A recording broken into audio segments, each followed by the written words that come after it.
Omniscient Reader's Viewpoint Season 1. Sa pagpapatuloy ng ating kwento, sinubukan ni Doc Jan na makita ang profile ng karakter na ito. At lumabas ang isang window ng status na nagsasabing napakaraming impormasyon tungkol sa karakter na ito. At ginagawa nitong buod ng karakter ang profile ng karakter. Sinubukan niyang basahin ang buod ng karakter nito, ngunit hinawakan siya ni Jung Hyuk Kyu sa kanyang leeg. Ang pangalan niya ay Jung Hyuk Kyu at mahigpit niya itong hinawakan sa leeg at itinaas sa ere. Tinanong niya si Doc Ja kung bakit buhay pa daw ito. At sa palagay ni Doc Ja, ang unang paraan ng pag-survive sa apocalypse ay nasa harapan niya. At ang lalaking ito na sumasakal sa kanya ay buhay na patunay ng unang paraan. Siya si Jung Hyuk Kyu, ang regressor, at ito ang taong magsisimula sa trahedya na magpapabaliktad sa mundong ito. Isang hadlang ang nilikha tulad ng mayroon sa subway at nagtataka sila kung ano ang nangyayari sa kabilang panig. Tinanong ni Jung Hyuk Kyu ang kanyang pangalan at sa tingin niya ay may tiwala ito sa sarili at kumikilos na parang bida. Nang sinabi niya ang kanyang pangalan, tinawag niya itong kakaibang tao. Sinuntok siya ni Jung Hyuk Kyu. Sinabi nitong malakas ang katawan niya at nalaman na raw nito kung paano gamitin ang mga barya. Sinuntok niya uli ito at iniisip ni Doc Ja kung gaano ito kalakas gayong isang pangunahing misyon pa lang ang na-clear nila. At ngayon lang sila nag-clear ng isang pagsusumite. Sa tingin niya, ito ang pinakamasama. Inaasahan niyang hindi ito mangyayari sa mga unang kabanata. Si Jung Hyuk Kyu ang pinakamadelikadong karakter sa mundo ng Ways of Survival at nawala na ang kanyang pagkatao pagkatapos niya mag-regress ng 3 beses. Ang Jung Hyuk Kyu ngayon ay hindi nag-aatubiling gawin ng lahat para makuha ang gusto niya. Pagkatapos ay hiniling niya kay Doc Ja na magpakita sa kanya ng paggalang, ngunit muli niya itong sinuntok bago siya makapagsalita. Sinabi ni Doc Ja na mas bata siya rito kaya ito ang dapat magpakita ng ilang paggalang. Naging maingat si Jung Hyuk Kyu at nagulat siya na alam ni Doc Ja ang tungkol sa kanya bilang isang gamer. Sa tingin ni Doc Ja, si Jung Hyuk Kyu ay isa lamang kathang-isip na karakter na umiiral sa Ways of Survival. Iyon ay hanggang ngayon. Sinabi ni Doc Ja na siya ay medyo sikat at dati ay isang tagahanga niya. Sa tingin niya, ang kanyang katanyagan ay isang setting lamang sa nobela. Ngunit hindi siya nagsisinungaling nang sabihing naging tagahanga niya siya noon. Nagustuhan niya siya. Kinasuslok man siya, naggalit sa kanya, pinasaya siya, at sinamahan siya sa kanyang 3,000 episode na paglalakbay. Nagulat si Jung Hyuk Kyu na fan niya ito at sinabing matagal na niyang hindi narinig iyon at patatawarin niya ito sa kawalang galang. Ngunit hindi iyon magbabago ng anuman. Mayroon lang daw isang tanong si Jung Hyuk Kyu para sa kanya at tinanong kung paano siya nakaligtas sa subway. Alam ni Doc Ja na itatanong iyon sa kanya. Tinanong niya kung hahayaan siyang mabuhay kung sasabihin niya ang sagot. Iniisip ni Doc Ja kung ano ang dapat niyang sabihin para hayaan siyang mabuhay ng regressor na ito. Nadagdagan ng kanyang pag-unawa kay Jung Hyuk Kyu at mayroon ding window na na-unlock niya ang level 2 ng kanyang personal na kasanayan, ang Omniscient Reader's Viewpoint. Nababasa niya ang iniisip nito kung saan sa tingin niya ay sina Hang Le at Namon Kim lamang ang dapat na mabuhay. Ngulit si Namon Kim ay patay na at iba pang mga tao ang nakaligtas sa halip. Iniisip ni Doc Ja kung nababasa ba niya ang iniisip niya at ngumiti. Iniisip niyang gusto nitong malaman kung paano siya nakaligtas. 5 minuto na lang ang natitira at sinabi ni Doc Ja na natapos niya ang senaryo bawat pagpatay ng mga insekto. At nakita niya ang bata na may insekto dahil nahulog siya nung sumabog ang harap na sinasakyan nila. Sa tingin ni Jung Hyuk Kyu ay nagbago na ang hinaharap at iniisip ni Doc Ja na magugulat siya dahil may labanan hanggang kamatayan sa subway cars 3, 8 at 9 at sina Namon Kim at Hang Le lamang ang dapat na mabuhay. Iniisip niya kung dahil ba ito sa kanya at kung nagsimula ang pagbabago dahil pinatay niya ito sa isang sabog, hindi katulad sa mga naunang pagtakbo. Gayunpaman, iniisip ni Jung Hyuk Kyu kung masyadong kalmado si Doc Ja para sa isang baguhan habang ang mundo ay bumabaliktad at hinahayaan niya lamang ito. Sa tingin niya, malamang na pinatay ni Doc Ja si Namon Kim at mas pa siya sa matulungin kundi mapanganib. Tinanong siya ni Doc Ja kung maaari na siyang pakawalan pagtapos na ito sa tanong at hiniling siyang sabay silang pumunta sa Oksu Station dahil nauubusan na sila ng oras.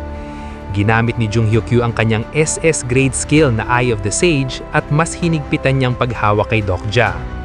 Ito ang pinakamataas na gradong kasanayan, ang Eye of the Sage. Nagbibigay ito sa kanya na makita hindi lamang ang window ng attribute ng isang tao, kundi ang nakatagong impormasyon nito. Maaaring hindi niya alam ang katangian o kakayahan ni Dokja kahit na may natuklasan na din si Jung Hyuk-kyu dito. Maaaring alam din ni Dokja na ina-activate niya ang kanyang skill. Personal na kasanayan na fourth wall at nakita nito ang pagtuklas ng Eye of the Sage. Ang kanyang kakayahan ay nagbibigay daan sa kanya na harangan ang Eye of the Sage. Nagulat si Jung Hyuk-kyu kung paano na-deactivate ang kanyang kakayahan at tinanong siya kung paano niya iyon nagawa. Lumilitaw muli ang sub-scenario at ang natitirang oras ay 2 minuto at ilang segundo. Nabigla rin siya sa kanyang sarili na mayroon siyang kakayahan na maaaring humarang sa Eye of the Sage. Iniisip naman ni Jung Hyuk-kyu na kailangan niya itong patayin ngayon doon. Iniisip din naman ni Dokja na mayroon siyang mga komplikadong bagay at walang paraan na maniniwala ito sa kanya ngayon. Kailangan niyang baguhin ang kanyang plano sa laro. Sinabi ni Dokja na kailangan nito ng mapagkakatiwalaang kaagyado at hindi matatapos na mag-isa ang Scenario 46. Tinanong siya ni Jung Hyuk-kyu kung paano niya nalaman iyon o kung isa rin siyang regressor. Ngunit sumagot siya na hindi importante kung sino siya. Ang mahalaga ay maaari siyang makatulong dito. Sa tingin ni Jung Hyuk-kyu, hindi regressor si Dokja dahil kung siya nga ay makikilala niya ito. Sinabi sa kanya ni Dokja na alam niya ang hinaharap na hindi nito alam. Isinaaktibo ni Jung Hyuk-kyu ang kanyang kasanayan sa pagtuklas ng kasinungalingan at pinatunayan nitong nagsasabi ng totoo si Dokja. Nabigla siya at nagtataka kung may isa pang propeta maliban kay Anna Crofton ng Korea. Inihayag na ang propeta ay ang tanging katangian sa Ways of Survival na nagbibigay daan sa isang karakter na makita ang hinaharap at ang tanging katangian upang i-neutralize ang mga kasanayan sa pagtuklas ng positibo. Sa kanyang pagkakaalam, isang karakter lamang ang may katangiang propeta sa mundo ng Ways of Survival. Tinanong ni Jung Hyuk-kyu si Dokja kung magagamit niya ang kanyang paningin sa hinaharap. Sinubukan siyang hikayatin ni Dokja sa pagsasabing alam niya na may espesyal itong kapangyarihan at alam niya kung ano ang mangyayari sa hinaharap. Ngunit alam din niya na ang kaalaman nito sa hinaharap ay hindi kompleto. Inihayag na ang mga regressor ay alam ang hinaharap dahil ilang beses na nilang inulit ang kanilang buhay.